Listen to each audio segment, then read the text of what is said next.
লোকে বলে বলে রে ঘর বাড়ি ভাড়া দেয় আমার। এই ভদ্রলোকের নাম হচ্ছে হাসন রাজা, আর এই সুন্দর গানটার স্রষ্টাও তিনি। এরকম আরো অনেক বিখ্যাত গান উনি উপহার দিয়েছেন বাংলা সংস্কৃতিকে। গান আমাদের সংস্কৃতির একটা বিশাল অংশ জুড়ে রয়েছে। সংস্কৃতি নিয়ে তোমাদের একটু ধারণা দিতে আজকে শুরু করছি আ গ্লিম্পস অফ আওয়ার কালচার, এক ঝলকে আমাদের সংস্কৃতি। তোমাদের সাথে আছি আমি সুমাইয়া তাসনিম। আজকে প্রথমেই জেনে নিব লোকসঙ্গীত সম্পর্কে। তাই আমাদের প্রথম লেসনের নাম আওয়ার ফোক সংস, আমাদের লোকসঙ্গীত। বাংলাদেশে জন্ম হয়ে লোকগীতি শোনেনি এমন ঘটনা কিন্তু বিরল। আমরা সবাই একটা হলেও লোকগীতি কিন্তু শুনেছি এবং পারি। আজকে আমরা আমাদের এই সুন্দর আর্ট ফর্মটা নিয়ে কথা বলবো। লেসন শুরু করার আগে তোমাদেরকে একটু বুঝিয়ে নেই আমি কিভাবে পড়াবো। প্রত্যেক লেসন শুরু করার আগে আমি তোমাদেরকে কিছু গুরুত্বপূর্ণ শব্দের অর্থ আগে জানিয়ে রাখবো, যাতে লেসনটা যখন আমরা পড়বো তোমাদের অর্থটা বুঝতে সহজ হয়। প্রথমেই দেখো কিওয়ার্ড যে আছে ফোক। আমরা দেখো ফোক সংস যখন বলছি তখন বলছি লোকগীতি। তাহলে আমরা বুঝে যাচ্ছি যে এই ফোক শব্দটির অর্থ হচ্ছে লোক। কিন্তু যখন আমি একা এই ফোক শব্দটি ব্যবহার করি তখন এটা বোঝায় লোক মানুষ। তারপর আছে মিউজিক্যাল। এই মিউজিক্যাল শব্দটা আমরা এই লেসনে বেশিরভাগ ক্ষেত্রে পাবো মিউজিক্যাল ইনস্ট্রুমেন্টস এর সাথে। তার মানে সঙ্গীতে ব্যবহার করা বাদ্যযন্ত্র। যে জিনিসের সুর আছে সেটাকে মিউজিক্যাল বলা হয়। ইনস্ট্রুমেন্টস মানে তো আমরা জানি বাদ্যযন্ত্র। তারপর আছে ট্রেডিশনাল। ট্রেডিশনাল মানে হচ্ছে ঐতিহ্যবাহী। লেসন পড়ার সময় আমরা আরো কিছু কঠিন শব্দ দেখব, সেগুলো আমি তখন তোমাদেরকে আবার বুঝিয়ে দিব।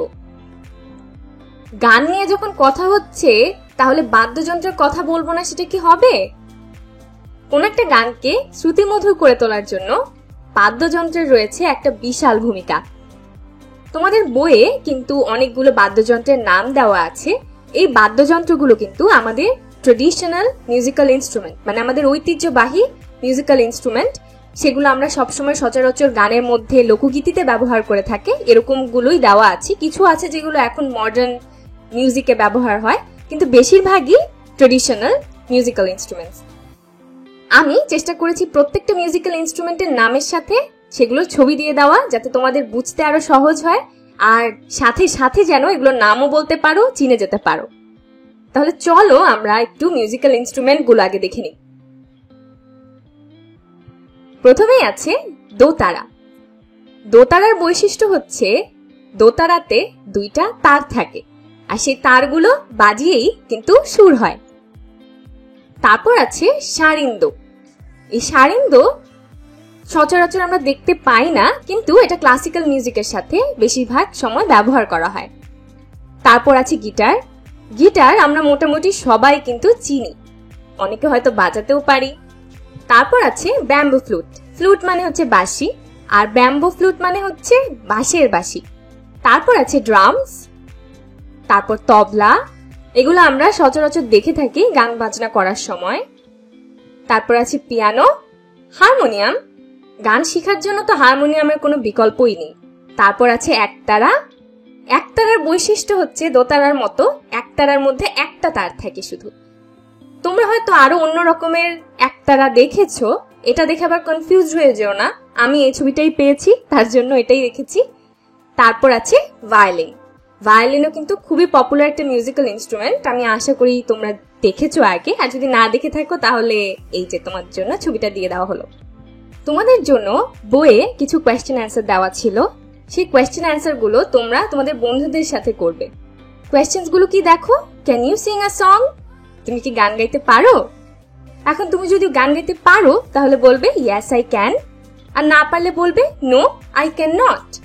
তারপরে দেওয়া আছে can you play any of this musical instruments, মানে এতক্ষণ আমরা যে মিউজিক্যাল ইনস্ট্রুমেন্ট বা বাদ্যযন্ত্রগুলো দেখে আসলাম সেগুলোর কোনোটা কি তুমি বাজাতে পারো?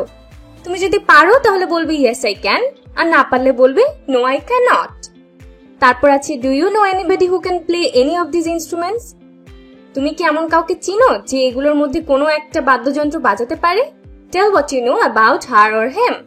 তার মানে তুমি যদি এরকম কাউকে চিনে থাকো যে এর মধ্যে কোনো একটা বাদ্যযন্ত্র বাজাতে পারে, তার ব্যাপারে তোমরা কি জানো সেটা বলতে বলেছে। এটা তোমরা তোমাদের বন্ধুদের সাথে ফ্রি টাইমে করে নিতে পারবে। এখন চলো আমরা আমাদের মেইন লেসনে চলে আসি। আমাদেরকে একটা সুন্দর টেক্সট দেওয়া হয়েছে। এই টেক্সটটা হচ্ছে পুরোপুরি আমাদের লোকসঙ্গীতের উপরে। প্রথমেই বলেছে দেখো, folk songs are songs sung in the traditional style of a community or country. এটা যদি আমি আক্ষরিক অর্থে বোঝাতে চাই তাহলে হবে কোনো সমাজ বা দেশের ঐতিহ্যবাহী ভঙ্গিতে যে গানগুলো গাওয়া হয় সেগুলোই হলো লোকগীতি। এটার মানে কি দাঁড়ালো তাহলে? লোকগীতি যে শুধু আমাদের বাঙালিদের আছে এটা কিন্তু নয়। তার মানে যে কোনো দেশে বা যে কোনো সমাজের যে ঐতিহ্যবাহী গানগুলো আছে, মানে যেগুলো তাদের একান্ত নিজের লিখা, নিজেদের সুর করা, সেগুলোকেই বলা হয় ফোক সংস বা লোকগীতি। Here, the traditional style includes the themes, words and tunes of the songs that have existed for a long time among the common people. তার মানে হচ্ছে এক্ষেত্রে ঐতিহ্যবাহী ভঙ্গির অন্তর্ভুক্ত থাকে বিষয়বস্তু, শব্দ, সম্ভার এবং সঙ্গীতগুলোর সুর যা সাধারণ জনগোষ্ঠীর মাঝে দীর্ঘদিন ব্যাপী বিরাজ করেছে। এই যে আমি তোমাদেরকে গানের একটা লাইন শোনালাম, এই গানটার মধ্যে কিন্তু অনেক আঞ্চলিক শব্দ আছে যেগুলো আমরা যখন শুদ্ধ ভাষায় বাংলা বলছি তখন কিন্তু আমরা ব্যবহার করি না। ঠিক সেভাবে এই গানটার মতো তোমরা আর বাকি যত ফোক সংস আছে তোমরা দেখবে সেগুলোর মধ্যেও কিন্তু আঞ্চলিক শব্দ ব্যবহার করা হয়েছে। আবার তোমরা দেখবে এক একটা জায়গার আঞ্চলিক ভাষা আলাদা। আমরা বাংলাদেশের মধ্যেই যদি এক একটা ডিস্ট্রিক্টের কথা বলি তাহলে তুমি দেখবে এক এক জায়গার মানুষ এক এক ভাবে আঞ্চলিকতায় বা আঞ্চলিক ভাষায় কথা বলে।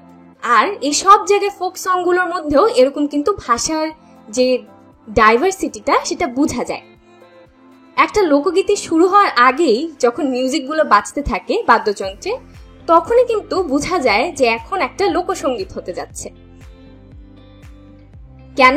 কারণ আমাদের দেশের যে লোকসঙ্গীত আছে সেগুলোর কিছু বিশেষ সুর আছে বা সেগুলোর কিছু বিশেষ মিউজিক্যাল ইনস্ট্রুমেন্ট আছে যেগুলো বাজলে বা যে সুরগুলো হলে আমরা বুঝি যে হ্যাঁ এখন ফোক সংস হবে বা এখন একটা লোকগীতি হবে। তাহলে কি দাঁড়াচ্ছে? এই যে আমরা বলছি প্রত্যেকটা দেশের বা প্রত্যেকটা সমাজের এই যে আমরা ট্রেডিশনাল স্টাইলে লোকগীতি গাওয়ার কথা বলছি, সেটা কিভাবে আলাদা? সেটা আলাদা হয় তাদের বিষয়বস্তু, শব্দ, টিউন দিয়ে, যেটা অনেক দিন ধরে কমন মানুষদের মানে সাধারণ মানুষদের মধ্যে যেটা বিরাজ করছিল বা সাধারণ মানুষদের মধ্যে যেটা অনেক দিন ধরে ছিল। যেমন আমাদের যে এখন লোকসঙ্গীতগুলো আছে এগুলো কিন্তু অনেক বছর আগে লেখা গান, কিন্তু তোমরা দেখবে যে এখনো তাদের জনপ্রিয়তা কিন্তু সেই আগের মতোই আছে। যে কোনো অনুষ্ঠানে কিন্তু খুব সুন্দরভাবে এই ফোক সংস বা লোকগীতিগুলো মানিয়ে যায়। সেটা কেন যায় জানো? কারণ এই গানগুলোর চাহিদা এখনো আগের মতোই আছে, কারণ এগুলো আমাদের কালচার, এটা আমাদের সংস্কৃতি। আমরা এই গানগুলোর সাথে রিলেট করতে পারি। আমরা যখন কেউ এই গানটা গায় তখন আমরা সেটার বিষয়বস্তুগুলো নিজেদের জীবনের সাথে মেলাতে পারি। গানের শব্দগুলো আমাদের আঞ্চলিক শব্দের সাথে মিলে যায় যখন, তখন আমাদের আরো ভালো লাগে, যে আমরা মনে হয় যেন আমাদের নিজের ভাষাটা শুনতে পাচ্ছি। বাংলায় গান শুনলে তো এভাবেই ভালো লাগে, আর যখন আঞ্চলিক ভাষায় আমরা গান শুনি তখন তো আর কোনো কথাই হয় না। তারপর দেখো কি বলছে, we have a rich history and collection of folk songs in Bangladesh. তার মানে আমাদের দেশে লোকগীতির এক বিশাল ইতিহাস ও ভান্ডার আছে। সেটা তো আর বলার অপেক্ষাই রাখে না। আমাদের এত বেশি লোকসঙ্গীত আছে এবং সেগুলো এত ঐতিহ্যবাহী, কারণ এগুলো অনেক আগে থেকে করে আসা হয়েছে। এগুলো প্রত্যেকটা গানের সাথে ইতিহাস জড়িয়ে আছে। তাই এই গানগুলো আমাদের জন্য কিন্তু একটা সম্পদ, আমাদের সংস্কৃতির জন্য এগুলো একটা বিশাল সম্পদ। তারপর আছে অফ দ্যাম পল্লীগীতি, ভাটিয়ালি, ভাওয়াইয়া, জারি, শাড়ি, গম্ভীরা, লালন গীতি, পালা গান and songs of Hason Raja are very popular. তার মানে এই যে আমাদের একটা বিশাল সম্ভার আছে লোকসঙ্গীতের, সেগুলোর মধ্যে সবচেয়ে বেশি জনপ্রিয়তা পেয়েছে পল্লীগীতি, ভাটিয়ালি, ভাওয়াইয়া, জারি, শাড়ি, গম্ভীরা, লালন গীতি, পালা গান আর হাসন রাজার গান। হাসন রাজার গান তো আমি একটা তোমাদেরকে এক লাইন শুনিয়ে দিয়েছি। তোমরা নিশ্চয়ই পল্লীগীতি, ভাটিয়ালি, ভাওয়াইয়াও শুনেছ, হয়তো কোনটা যে কি সেটা হয়তো ঠিক সেভাবে তোমরা বুঝোনি। তারপর হচ্ছে একদম শেষে বলছে the traditional musical instruments are usually played with these songs. ঐতিহ্যবাহী বাদ্যযন্ত্রগুলো এই সমস্ত সঙ্গীত গীতি পরিবেশনে বাজানো হয়ে থাকে। লোকসঙ্গীত বা লোকগীতি সবচেয়ে বেশি সুন্দর লাগে যখন এগুলো ট্রেডিশনাল বা ঐতিহ্যবাহী বাদ্যযন্ত্রের সাথে বাজানো হয়। এই ঐতিহ্যবাহী বাদ্যযন্ত্রগুলো কি কি? সেটার মধ্যে পড়ে বাঁশি, একতারা, তবলা, হারমোনিয়াম। এইসব বাদ্যযন্ত্র বাজিয়ে কিন্তু লোকগীতি গাওয়া হয়। এখন আমরা অনেক ধরনের মডার্নাইজড গান শুনি, আমরা লোকগীতির সঙ্গেও গিটার বাজতে শুনি, পিয়ানো বাজতে শুনি, কিন্তু তারপরেও দেখবে এই যে ঐতিহ্যবাহী বাদ্যযন্ত্রগুলো আছে এগুলোর সাথে কিন্তু লোকসঙ্গীত সবচেয়ে বেশি সুন্দর শোনায়। টেক্সটটা পড়তে যতটা ডিফিকাল্ট লেগেছিল কিংবা এটা ট্রান্সলেশনটা যখন আমি করে দিলাম তোমাদেরকে তখন যতটা কঠিন লেগেছিল, আশা করছি এটা বোঝানোর পর তোমাদের কাছে লোকসঙ্গীতটা আরেকটু সহজ হয়েছে। লোকসঙ্গীত আমাদের ঐতিহ্যের একটা অংশ, আর আমি আশা করছি যখন পরীক্ষায় এটা নিয়ে কোনো প্রশ্ন আসবে তোমরা কিন্তু মনে করে সুন্দর করে উত্তরগুলো লিখতে পারবে গুছিয়ে। এখন আরেকটা সেট অফ কোয়েশ্চেন দেওয়া আছে। এই কোয়েশ্চেনের অ্যান্সার গুলো আমি তোমাদেরকে করাবো না, আমি মুখে বলে দিচ্ছি। কেন দেখো, প্রথমে বলেছে হু ইউজুয়ালি লাইকস আওয়ার ফোক সংস,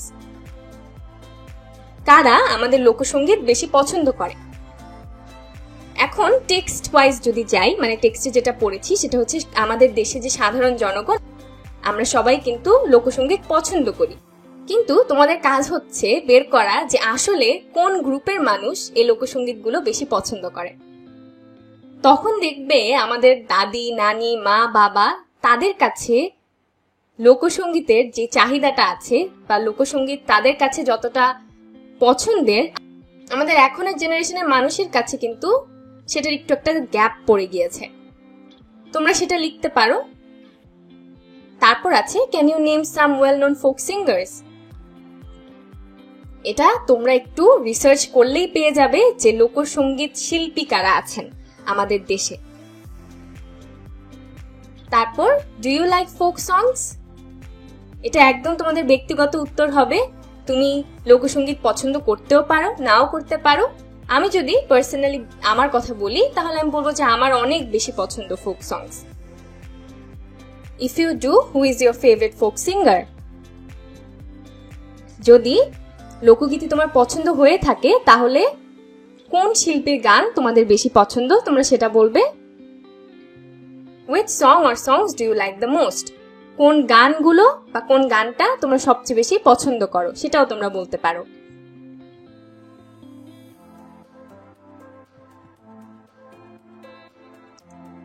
এরপর দেখো একটা প্যারাগ্রাফ লিখতে বলেছে। এই কাজটা তোমরা তোমাদের গ্রুপ নিয়ে করলে ভালো হবে, কারণ তাহলে তোমরা পয়েন্টস বেশি পাবে। টপিকটা হচ্ছে do you like to listen to folk songs, why or why not. তুমি কি লোকসঙ্গীত শুনতে পছন্দ করো, কেন অথবা কেন নয়।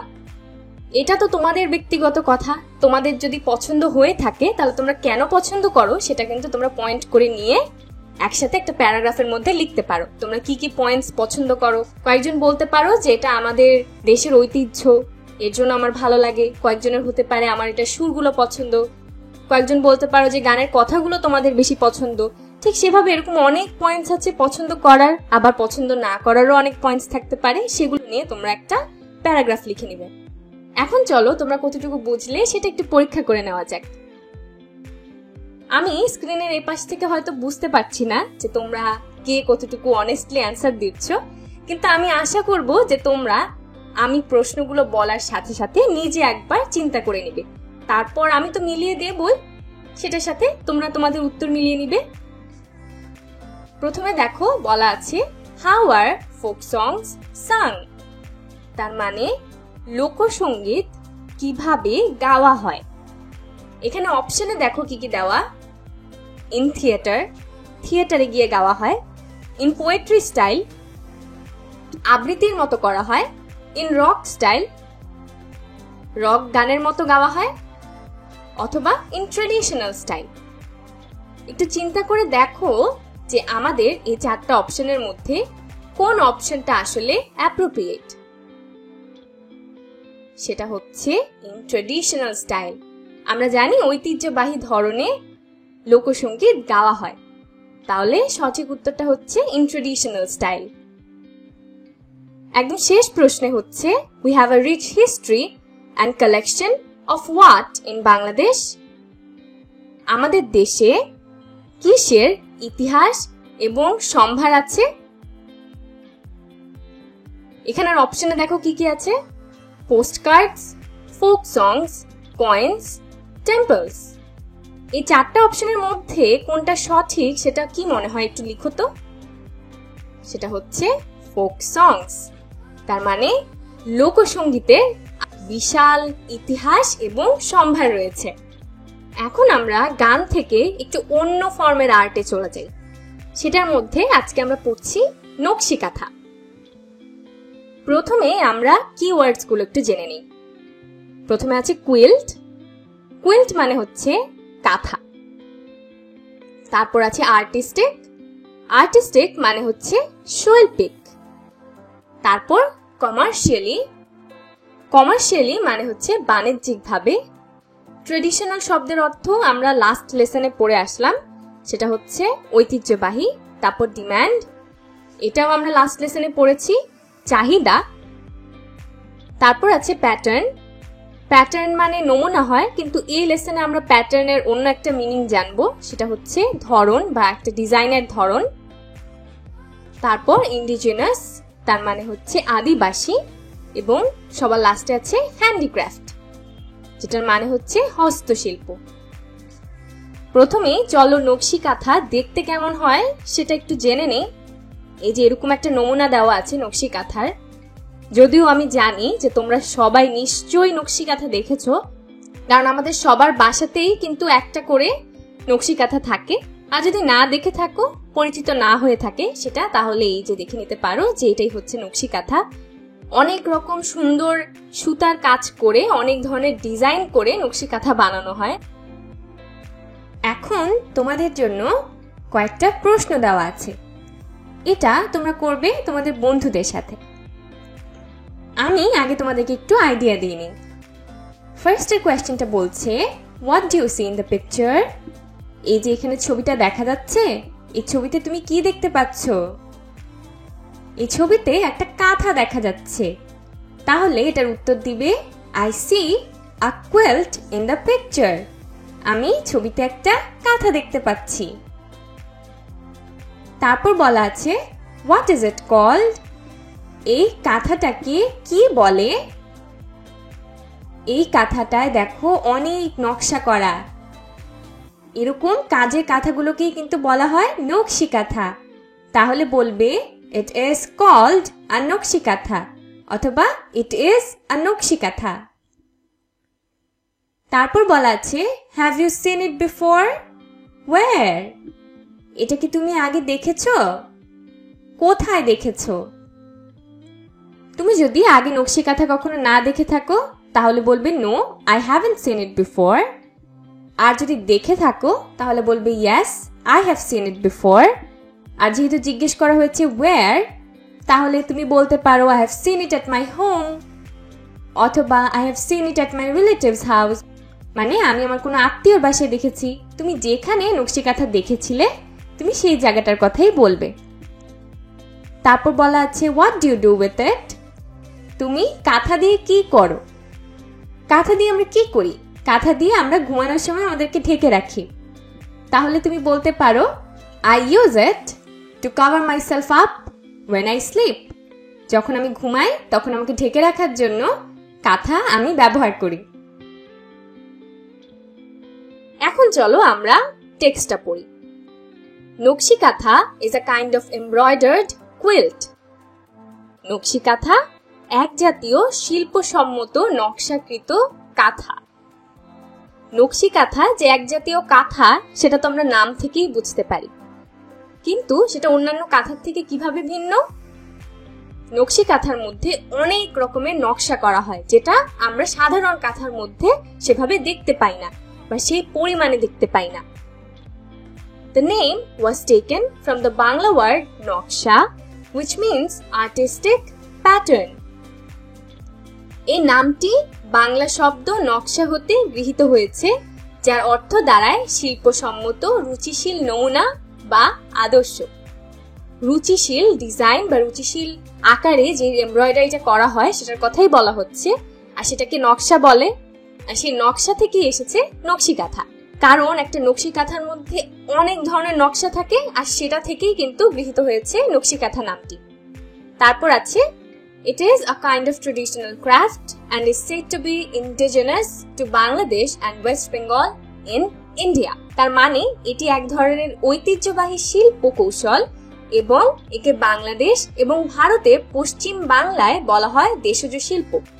তার মানে হচ্ছে এই যে ক্রাফটটা আছে বা এই যে শিল্পটা আছে সেটা কিন্তু শুধু আমাদের দেশীয় না, সেটা ওয়েস্ট বেঙ্গল ইন ইন্ডিয়া, তার মানে ভারতের যে পশ্চিম বাংলাটা আছে বা পশ্চিমবঙ্গ আমরা যেটাকে বলি, সেখানেও কিন্তু এ ধরনের কাঁথা বানানো হয় এবং তারাও কিন্তু এই নকশি কাঁথাকে দেশীয় শিল্প বলে থাকে বা দেশজ শিল্প বলে থাকে। The art has been practiced in rural Bengal for centuries. এই শিল্প যুগ যুগ ধরে গ্রাম বাংলায় অনুশীলন বা চর্চা হয়ে এসেছে। তোমাদেরকে একটা ছোট গল্প বলি। আমি ছোটবেলায় দাদি নানির কাছে শুনেছি, যখন বৃষ্টি হতো গ্রামে, চারিদিকে পানি জমে যেত, মানুষ কাজ করতে বাইরে যেতে পারতো না, বাইরের কোনো কাজ করতে পারতো না, তখন গ্রামের যারা মহিলারা ছিলেন তারা ঘরের যে কাজগুলো আছে সেটা শেষ করে বাসার যে পুরাতন শাড়ি বা কাপড় আছে সেগুলো দিয়ে কাঁথা বানাতেন, আর সেখানে তারা একসাথে বসে সবাই মিলে গল্প করতে করতে নকশা করতেন। সেই নকশাগুলোর মধ্যে তারা নিজেদের জীবনের অনেক গল্প ফুটিয়ে তুলতেন, গ্রাম বাংলার অনেক দৃশ্য ফুটিয়ে তুলতেন, আর ঘরে বসে অনেক সুন্দর নকশি কাঁথা বানিয়ে ফেলতেন। তারপর দেখো বলছে, the name নকশি কাঁথা became popular after the poet Joshimuddin's poem নকশি কাঁথার মাত was published in 1929. পল্লী কবি জসিমউদ্দিনের নকশি কাঁথার মাত 1929 সালে প্রকাশিত হওয়ার পরে নকশি কাঁথা নামটি জনপ্রিয় হয়ে ওঠে। তোমরা যারা কবি জসিমউদ্দিনের লেখা পড়েছো তারা নিশ্চয়ই বুঝতে পারবে জিনিসটা, যে তিনি তার লেখার মধ্যে ঠিক কিভাবে গ্রাম বাংলাকে ফুটিয়ে তুলেছিলেন। ঠিক এভাবেই যখন তার কবিতা নকশি কাঁথার মাত ছাপানো হয়, তখন থেকে এই নকশি কাঁথা নামটা জনপ্রিয় হয়ে ওঠে। তখন থেকে মানুষ আরো বেশি করে নকশি কাঁথা সম্পর্কে জানতে পারে এবং নকশি কাঁথার চাহিদাটা আরো বেশি তখন থেকে বাড়তে শুরু করে। Traditional kathas are made for family use. ঐতিহ্যবাহী এই কাঁথাগুলো বানানো হয় পরিবারে ব্যবহারের জন্য। এটা তো একদম জানা কথা। কাঁথা আমরা ঘরের ব্যবহারের জন্যই কিনে থাকি, আর এগুলো বানানো হয় ঘরে ব্যবহার করার জন্য। তারপর হচ্ছে old or new cloth and thread are used to make this quilts. পুরাতন অথবা নতুন কাপড় এবং সুতা দিয়ে এই সমস্ত কাঁথা তৈরি করা হয়।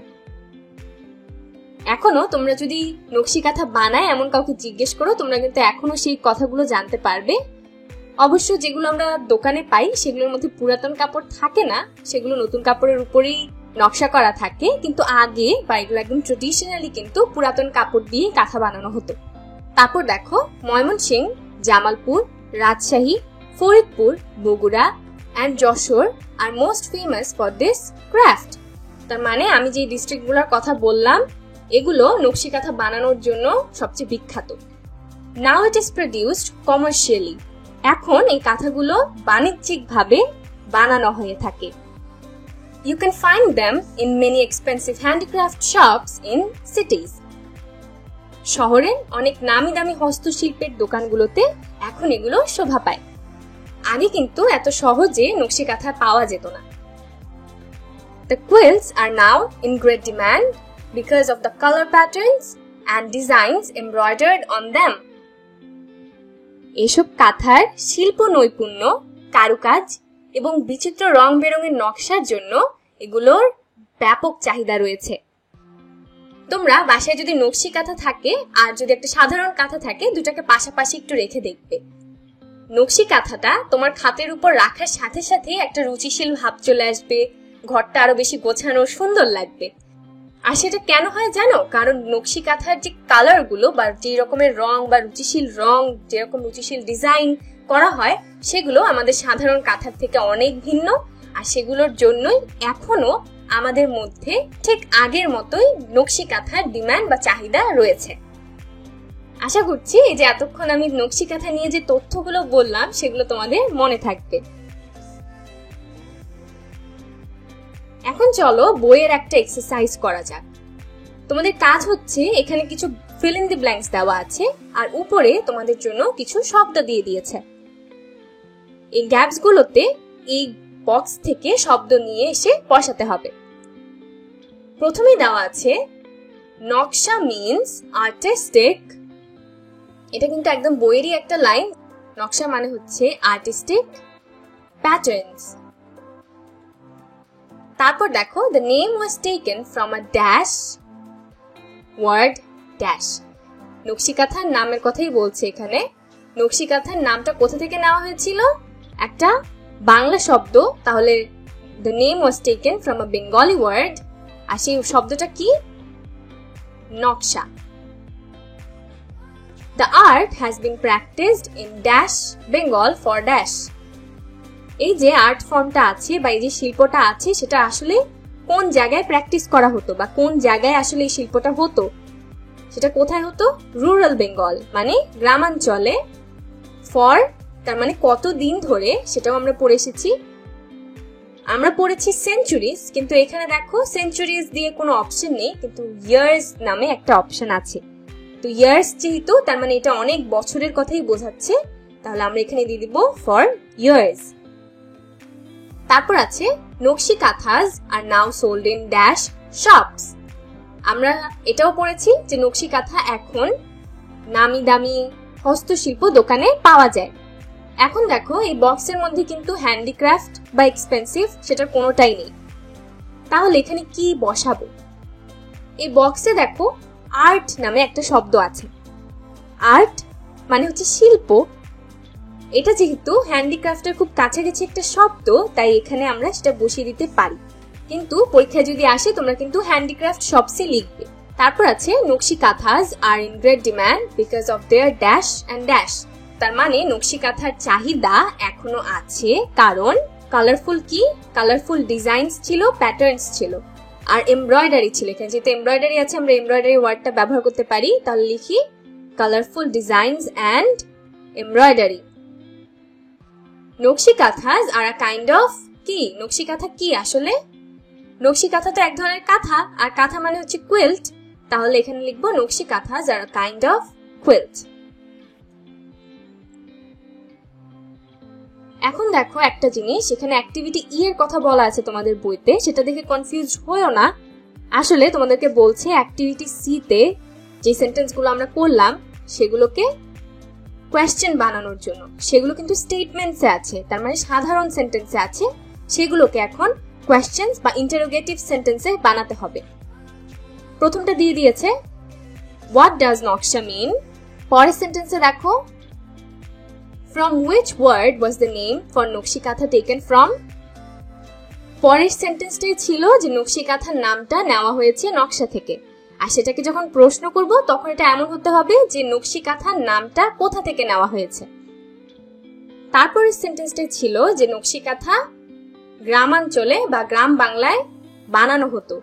তাহলে সেটার প্রশ্নটা হবে যে নকশি কাঁথা আসলে কোথায় করা হতো বা কোথায় বানানো হতো।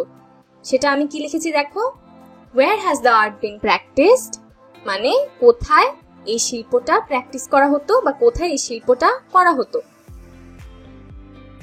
তারপর দেওয়া আছে ওয়্যার আর নকশি কাঁথা সোল্ড নাও, যেহেতু আমাদের ওখানে সেন্টেন্সে বলা হয়েছিল যে নকশি কাঁথা এখন শহরে নামি দামি দোকানে বিক্রি করা হয়। তারপরে প্রশ্নটা আমি বানিয়েছি why are নকশি kanthas still in great demand. আমাদের সেন্টেন্সটায় দেওয়া ছিল যে নকশি কাঁথা এখনো জনপ্রিয় আছে বা এখনো চাহিদায় আছে কারণ তাদের ডিজাইন বা রুচিশীল এমব্রয়ডারির জন্য। তার জন্য প্রশ্নটা এমন হবে যে নকশি কাঁথা এখনো কেন চাহিদায় আছে, এবং শেষের সেন্টেন্সটায় ছিল যে নকশি কাঁথা হচ্ছে এক ধরনের কাঁথা। তাহলে প্রশ্নটা এমন হতে হবে যে নকশি কাঁথা কি। তাহলে এটা হচ্ছে হোয়াট আর নকশি কাঁথাস, নকশি কাঁথা কি। একদম শেষে বইয়ের প্রশ্নে ছিল তোমাদেরকে একটা প্যারাগ্রাফ লিখতে হবে। সেই প্যারাগ্রাফটা তোমরা লিখবে নকশি কাঁথা কিভাবে বানানো হয় সেটার উপর। তোমাদেরকে একটু আইডিয়া দিয়ে দেওয়া হয়েছে, এটা তোমরা নিজেদের হোমওয়ার্ক হিসেবে নিয়ে নাও।